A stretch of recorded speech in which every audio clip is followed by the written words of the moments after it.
Assalamualaikum warahmatullahi wabarakatuh. Perkenalkan, di sini saya Natasha Rinta Kirani dan rekan saya.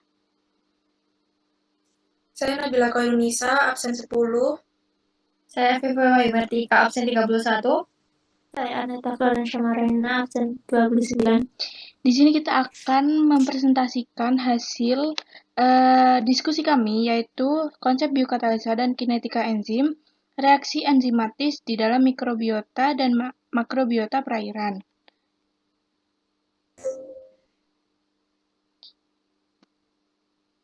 Yang pertama ada biokatalisa.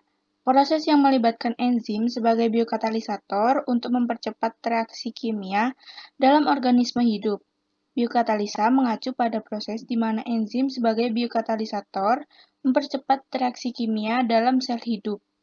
Biokatalisa sangat penting dalam berbagai proses biologis, termasuk metabolisme dan sintesis biomolekul. Tanpa biokatalisa, reaksi-reaksi ini akan berlangsung terlalu lambat untuk mendukung kehidupan, sehingga enzim berperan krusial dalam menjaga efisien dan kelangsungan fungsi biologis. Selanjutnya ada peran enzim dalam biokatalisa. Enzim merupakan protein yang berfungsi untuk menurunkan energi aktivasi reaksi, sehingga memungkinkan proses biokimia berlangsung lebih cepat dan efisien, tanpa ikut berubah dalam reaksi tersebut. Enzim bekerja secara spesifik terhadap substrat tertentu dan tidak ikut bereaksi dalam proses tersebut. Selain itu, enzim juga dapat digunakan berulang kali dan sangat peka terhadap kondisi lingkungan seperti suhu dan juga pH. Peran enzim sangat vital dalam metabolisme, sintesis biomolekul, dan berbagai aplikasi distribusi. Selanjutnya ada hubungan biokatalisa dengan biokimia perairan. Biokatalisa sendiri yaitu proses yang melibatkan enzim sebagai biokatalisator untuk mempercepat reaksi kimia dalam organisme hidup. Sedangkan biokimia yaitu ilmu yang mempelajari proses-proses kimia yang dalam tubuh dan berhubungan dengan organisme hidup. Dalam konteks perairan, biokatalisa sangat penting dalam proses metabolisme mikroorganisme yang hidup di perairan, sedangkan biokimia perairan mempelajari kimia yang terjadi di perairan mikroorganisme. Sedangkan biokimia perairan mempelajari kimia yang terjadi di perairan termasuk proses biokatalik yang dilakukan oleh enzim mikroorganisme. Dengan demikian, biokatalisa merupakan aspek penting dalam biokimia perairan yang memungkinkan mikroorganisme untuk melakukan proses kimia yang kompleks dengan efisiensi tinggi, sehingga dapat menjaga keseimbangan ekosistem perairan. Selanjutnya ada peran enzim dalam mikrobiota perairan, yaitu merupakan protein yang berfungsi untuk menurunkan energi aktivasi reaksi sehingga memungkinkan proses biokimia berlangsung lebih cepat dan efisien tanpa ikut berubah dalam reaksi tersebut. Enzim bekerja secara spesifik terhadap substrat tertentu dan tidak ikut bereaksi dalam proses tersebut. Selain itu, enzim juga dapat digunakan berulang kali dan sangat peka terhadap kondisi lingkungan seperti suhu dan juga potential of hydrogen yaitu pH, yang dimana peran enzim sangat vital dalam metabolisme, sintesis biomolekul, dan aplikasi distribusi.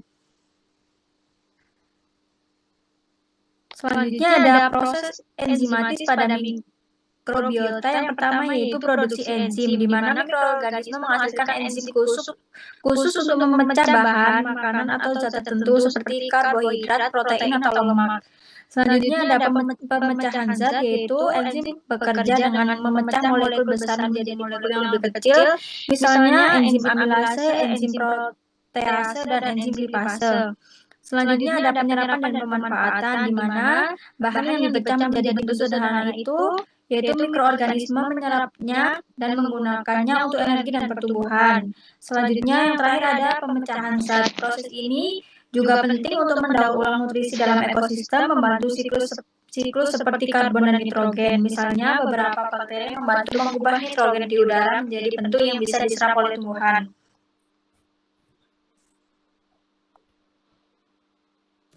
Selanjutnya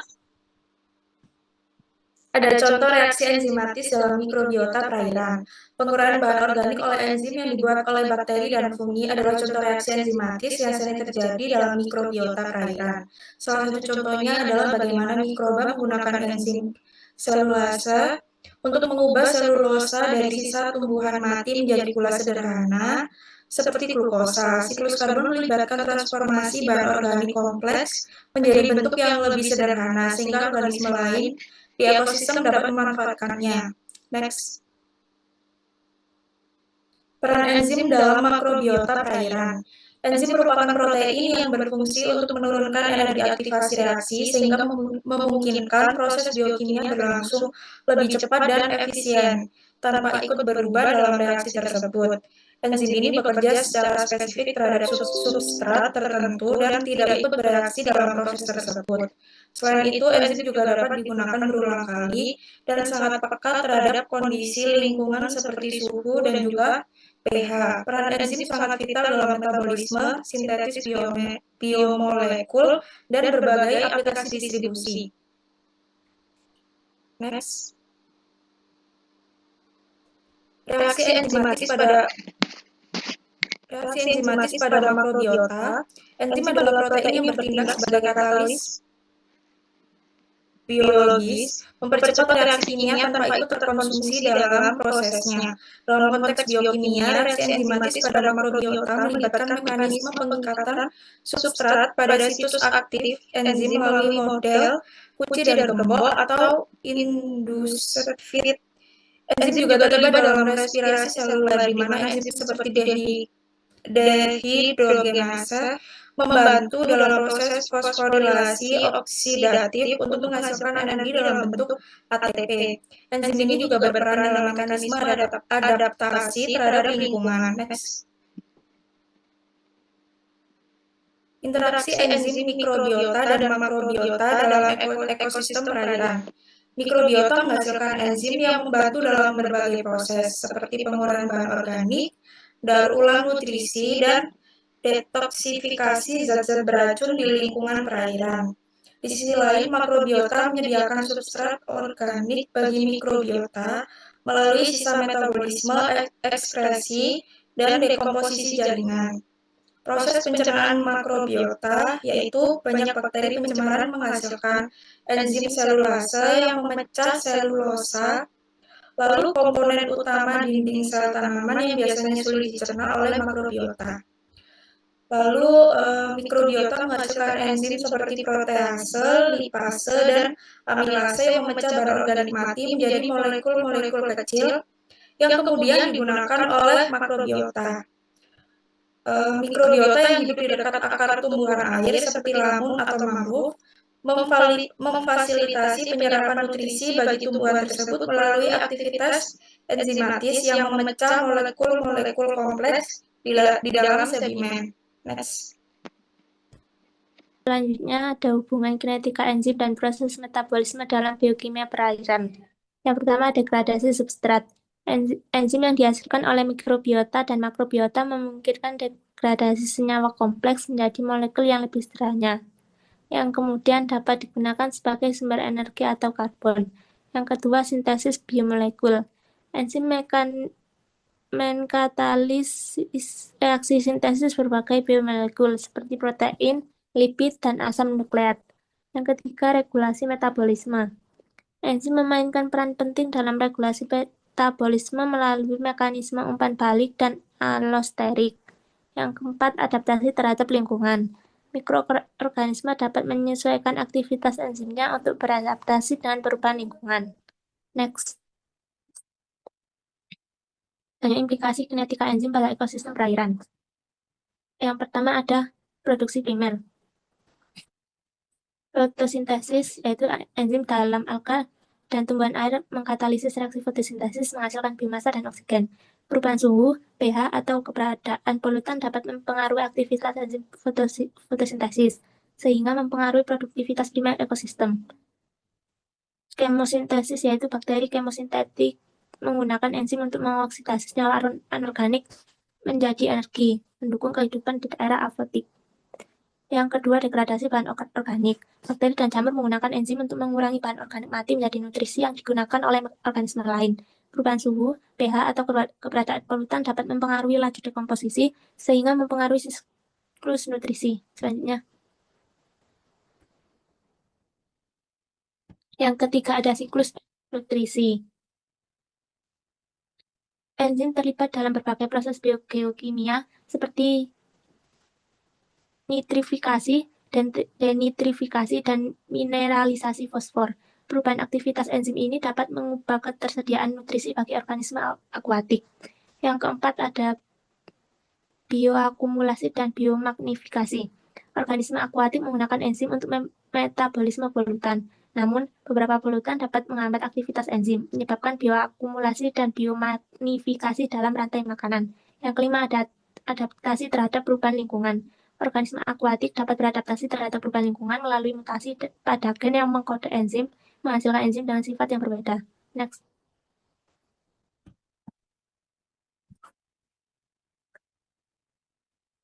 Kelompok kami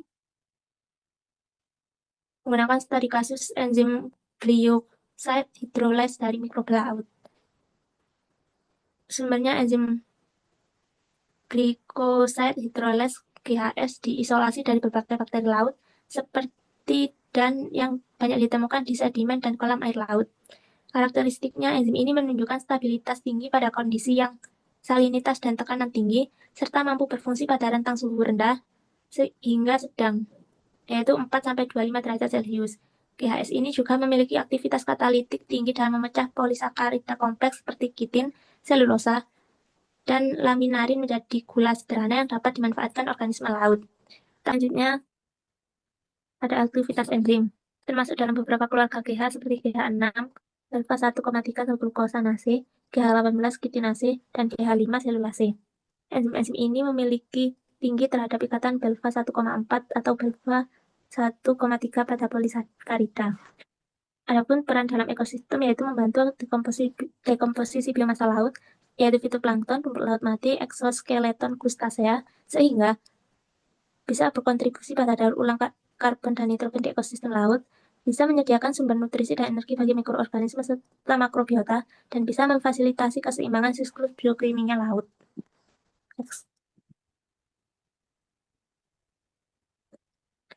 Misalnya ada kinetika enzim reaksi enzimatis. Teori kinetika enzim pertama kali diperkenalkan oleh Leonard Mitchell dan Maud Benton pada tahun 1913 yang mengembangkan model untuk memahami bagaimana enzim bekerja. Kinetika enzim mengukur laju reaksi sebagai fungsi konsentrasi substrat dan dapat dianalisis untuk menentukan berbagai parameter penting seperti konstanta misal kilometer dan kecepatan maksimal Vmax. Inhibitor dapat mengikat enzim dan mengurangi aktivitasnya, sedangkan aksivator dapat meningkatkan aktivitas enzim. Pemahaman tentang interaksi ini penting dalam konteks farmasi dan bioteknologi, di mana kontrol aktivitas enzim dapat memiliki implikasi. Next. Adapun faktor-faktor yang mempengaruhi kinetika enzim, yang pertama suhu. Enzim tidak dapat bekerja pada suhu ekstrim. Suhu tinggi dapat mengubah sifat protein dan enzim, sedangkan suhu dingin dapat memperlambat dan menghentikan reaksi enzim. Yang kedua, pH. Enzim membutuhkan pH tingkat keasaman optimum yang berbeda-beda. pH memiliki kaitan dengan keberadaan ion hidrogen yang mempengaruhi kinerja enzim. Yang ketiga, konsentrasi enzim dan substrat. Konsentrasi enzim dan substrat juga mempengaruhi kerja enzim. Yang keempat, inhibitor dan aktivator. Inhibitor adalah molekul yang meminimalisir aktivitas enzim, sedangkan aktivator adalah molekul yang meningkatkan aktivitas enzim. Dan yang kelima, zat penggiat.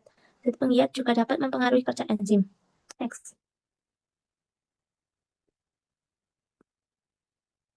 Untuk kesimpulan dari PPT kami ini, makalah ini menegaskan pentingnya pemahaman tentang konsep biokatalisis dan kinetika enzim dalam konteks mikrobiota dan makrobiota perairan. Pengetahuan mendalam tentang mekanisme enzimatis dan faktor-faktor yang mempengaruhi aktivitas enzim dapat memperkaya wawasan kita mengenai interaksi biologis di ekosistem perairan serta mendukung pengembangan strategi pengelolaan lingkungan yang lebih efektif. Dan penelitian lebih lanjut diharapkan dapat terungkap aplikasi praktis yang dapat meningkatkan kualitas dan keberlanjutan sumber daya perairan.